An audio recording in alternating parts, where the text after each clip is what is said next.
Bonjour tout le monde. Merci pour l'accueil. On a un gros écho. J'ai vraiment été très impressionné par Abidjan, par l'accueil des Ivoiriens. Donc merci pour ça. C'est remarquable. Je voyage beaucoup et rarement les clients m'ont fait un tel accueil. Donc merci. Matt, merci. Matt m'a donné une mission particulière. Je dois vous présenter Je dois vous présenter la vision de Vim, mais aussi l'identité de Vim. Pour ça, je voulais vous partager quelques éléments de marché, si vous voulez bien. Je pense que vous connaissez ces chiffres. Alors, soyons très clairs chez Vim. On tient à s'asseoir sur des chiffres connus et reconnus. Pour ça, vous pouvez aller sur vim.com. Vous avez différentes études à disposition. Une première qui est du Forrester. Premier point, 85% des entreprises ont connu une attaque l'année dernière. Est-ce que vous avez une idée du nombre d'entreprises qui avaient été attaquées l'année précédente? Pour vous, c'est en augmentation, c'est en baisse, ça stagne? Vous êtes timide? Aujourd'hui, vous avez déjà décidé, majoritairement, pour 2/3, de mettre vos archives et vos données de sauvegarde dans le cloud. C'est des éléments qu'il faut sécuriser. Là, je veux juste vous interpeller. Alors effectivement, si on a une approche très simple, et qu'on regarde ça au niveau du collaborateur, avoir un processus manuel où on va sauvegarder les données, avoir une capacité à restaurer et faire du patch, on peut le faire sur un individu. Mais à l'échelle de l'entreprise, c'est totalement impossible. Alors si vous aviez une chose à retenir de ma présentation de ce matin et de comprendre le métier de Vim, c'est vraiment la suite qui va s'afficher. C'est votre capacité à garder le contrôle. La donnée est partout, elle est volatile. Nous, notre mission, en tant que Vim, c'est de maintenir les conditions opérationnelles. C'est notre spécialité. Si vous avez une problématique, vous pouvez vous assurer qu'avec Vim, vous avez la dernière ligne de défense qu'on connaît, c'est notre métier, on fait depuis plus de 15 ans, et qu'on va vous permettre de maintenir l'activité de l'entreprise. Alors dit comme ça fait peut-être un peu charlatan. Vous allez me dire sur quoi ça repose. C'est facile. Des présentations PowerPoint d'éditeurs américains qui vous disent c'est comme ça et ça marche. Je pense que vous en avez eu quelques-unes. Mais voilà nos piliers. C'est les 3 piliers de Vim. La sécurité des données. Alors qu'est-ce que j'entends par la sécurité des données? Rendre vos données immuables, rendre vos données inattaquables, inaltérables, avoir la capacité de les récupérer quoi qu'il arrive. Tout à l'heure, Arnaud va vous détailler cette partie-là. Il va également revenir sur la partie ransomware et comment se prémunir des attaques des pirates. Mais je voulais vous partager juste quelques statistiques sur cette partie sécurité des données et notamment le ransomware. Quand une entreprise est attaquée, dans 50% des cas, vous savez ce qu'elle fait? Une idée? Toujours pas? Elle paye. Et à votre avis, ceux qui payent, combien récupèrent leurs données? Un quart. Un quart d'entre eux récupèrent leurs données. Alors, juste si un jour ça vous arrive, c'est quand même utopique. C'est de se dire, j'ai été attaqué, j'ai un malfrat qui est devant moi, qui vient me demander une rançon, et je me dis qu'en le payant, c'est la même démarche que d'aller chez l'épicier, d'aller acheter une bouteille d'eau, je lui ai donné de l'argent, il va me rendre la bouteille. Et on pense que ça va marcher. Et dans les rares cas où ça marche, je ne sais pas comment ça se passe ici à Abidjan, mais en France, on a une blague récurrente, c'est le club de gym.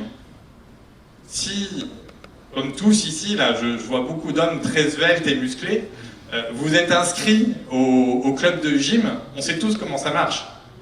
Ils sont beaux, ils sont forts, musclés, ils vous font signer le contrat, vous signez le contrat, vous y allez 2 fois, vous y retournez jamais, c'est en reconduction tacite, et vous payez ad vitam aeternam. Vous pensez qu'il va faire quoi, le pirate que vous avez payé, qui vous a rendu les données? Il va attaquer, hein, il est pas bête. Donc, ça c'est un premier point. Et si vous n'avez pas une fondation forte et pérenne qui vous permet de récupérer vos données, vous vous mettez en danger. Le deuxième point de Vim, qui est vraiment un pilier, c'est la restauration des données. Chez nous, c'est notre marque de fabrique. C'est ce qui nous a permis de devenir numéro 1 en part de marché dans le monde et en Europe rapidement. Pourquoi? Parce qu'en fait, on n'a pas une approche du one size fits all. Je ne vais pas vous donner un t-shirt S si vous êtes très large. Et inversement, la restauration, la sauvegarde, c'est pareil. Il n'y a pas une stratégie. C'est comme ça qu'on doit faire notre sauvegarde et c'est comme ça qu'on doit restaurer. De temps en temps, vous avez besoin d'une restauration extrêmement fine. Vous avez besoin de récupérer juste un email, juste un profil dans l'AD. Mais peut-être que vous avez eu un désastre et que vous avez besoin de relancer l'intégralité de la production. Est-ce que vous voulez être face à un éditeur qui vous dit bah, le moindre pépin, on rase tout, on remonte tout de A à Z. C'est pas grave, 2 semaines sans production, tu vas t'en sortir. Ou est-ce que vous voulez avoir cette capacité de restaurer finement? C'est vraiment un point clé pour nous. Dernier point, et qui est vraiment un pilier essentiel chez Vim, et presque une core value, c'est la partie data freedom, la liberté des données. Alors, qu'est-ce qu'on entend par là chez Vim? Il y a deux aspects. Le premier, jamais chez Vim, vous aurez quelqu'un qui viendra en présentation devant vous et qui vous dira « Vous voulez partir avec du Dell, du HPE, telle technologie, c'est vraiment celle-là et pas une autre, il faut y aller. » On a une approche qui est agnostique par rapport à l'ensemble des constructeurs. On ne veut pas vous imposer un modèle. Je ne peux pas vous dire aujourd'hui oui, c'est cette technologie sur la partie hardware qui est la meilleure, investissez dessus, et que dans 6 ans, parce que le marché a shifté, parce que cette technologie n'est plus la meilleure, que vous soyez bloqué avec ce vendor, et que vous me dites, bah oui, mais Vim, vous m'aviez dit que c'était la bonne technologie et j'ai investi. On vous laissera toujours cette souplesse et cette capacité à avancer comme vous l'entendez. Et dans la liberté des données, il y a un autre sujet. On a parlé de sécurité, on a parlé de restauration, mais l'autre enjeu, c'est vraiment la mobilité. Ça se rapproche à votre stratégie de la data. C'est-à-dire que demain, où votre donnée va se retrouver et où est-ce que vous voulez la restaurer? Et vous avez besoin d'avoir énormément d'agilité. Donc on va le redétailler par la suite avec Arnaud.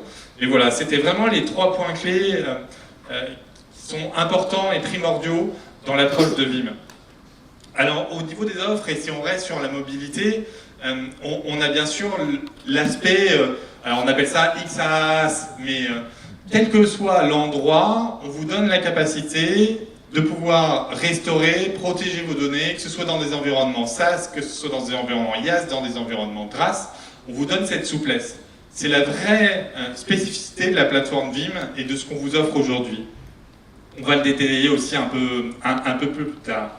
Je vais m'arrêter sur la partie vision et j'ai juste vous décliner l'identité de l'entreprise un petit peu plus en détail. Aujourd'hui, on a un écosystème qui est très large. 35 000 partenaires, un réseau qui s'étend, de nombreuses alliances sur quasiment l'ensemble des constructeurs du marché. On a des spécificités, des intégrations qui sont fortes. Mais qu'est-ce qui a fait la différence? La différence, c'est vous. Aujourd'hui, c'est plus de 380 000 clients dans le monde. 33 000 en France, un peu plus de 1500 en Afrique francophone, et ça continue de croître. Pourquoi on se démarque? Parce qu'on a développé des réseaux d'influenceurs. Aujourd'hui, Vim, c'est porté par vous. Vous nous remontez des cas spécifiques. On a la capacité de faire évoluer nos roadmaps en fonction des éléments que vous nous remontez. Mais c'est aussi une communauté d'influenceurs, des vanguards. Chez nous, c'est des experts qui ont une capacité à voir où va le marché et à donner des spécificités sur l'utilisation et les bonnes pratiques autour de Vim. Et cette communauté, qui est riche et étendue, alors je ne vais pas en faire la promotion et la publicité, si vous voulez, à la pause, n'hésitez pas à venir m'en parler, mais aujourd'hui, un vanguard chez nous, c'est quelqu'un qu'on va promouvoir, qu'on va inviter dans nos événements, notamment à Las Vegas, package inclus et aux frais de la princesse. parce qu'on connaît sa valeur et on sait que c'est un ambassadeur pour Vim. Et aujourd'hui, on est en train de créer une communauté très très forte sur l'Afrique francophone, qui est animée par Arnaud. Et je vous invite, si vous n'êtes pas encore inscrit à cette communauté et que vous voulez avoir accès aux bonnes pratiques Vim, à scanner le tag qui est derrière moi. Personne qui sort son téléphone, ils sont tous inscrits, Arnaud, il n'y a pas de souci, on est bien. Voilà, j'arrête cette partie publicité et je voulais revenir sur la notion même de l'entreprise. Aujourd'hui, on est numéro 1 dans le monde en part de marché parce qu'on a une communauté, parce qu'on est reconnu. On est également premier, quand vous regardez dans le Gartner, le Magic Quadrant, sur 7 années consécutives, toujours en haut à droite. Et vous avez 5000 collaborateurs à votre disposition sur un chiffre d'affaires en rollout, donc en revenu récurrent qui est de 1,4 milliard par an. Et ces équipes et ces collaborateurs qui sont là avec vous au quotidien, c'est aussi une vraie spécificité de Vim. Aujourd'hui, sur l'Afrique, vous voyez des représentants en field, et vous avez également 3 inside sales qui sont à votre disposition, plus de 4 ressources dédiées sur la partie Abidjan et Côte d'Ivoire, et on va continuer d'investir et d'avancer avec vous. Je vais m'arrêter sur ce dernier slide.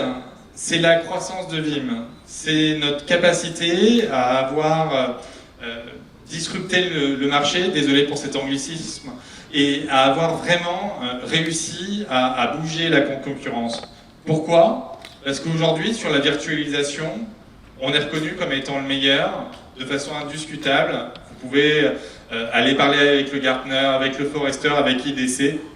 Vim est clairement le numéro 1 sur cette partie-là.